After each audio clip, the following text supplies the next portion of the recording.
আজকে আমি যাবো আমার ছোট্ট বোনের কান ফুটতে। আর আজকে ছিল রমজান মাসের 12 নম্বর দিন। তাই সকাল 9:30-এ বোন, ভাই আর আমি চলে গেলাম আমাদের বাস স্ট্যান্ডে। তারপর বাসে চেপে চলে গেলাম গলসির বাজারে।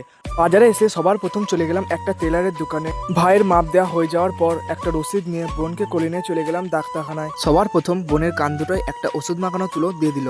তারপর বোনকে কোলে নিয়ে আমি বসে গেলাম এবং ডাক্তারবাবু বোনের কান দুটো ফুঁড়ে দিল। আর বোনের কানন দেখে আমারও চোখ দিয়ে পানি চলে আসছিল। কান ফোড়া হয়ে যাওয়ার পর বোনকে কোলে নিয়ে চলে এলাম একটা আইসক্রিমের দোকানে। ওখান থেকে বোনকে একটা আইসক্রিম কিনে দিলাম। আর এখানে ভাইটা কেন বাকি থাকে, ওকেও একটা আইসক্রিম কিনে দিলাম। তারপর বাসে করে চলে গেলাম বাড়িতে এসে গোসল করে পাঞ্জাবিটা পরে নিলাম এবং চলে গেলাম জোহরের নামাজ পড়তে।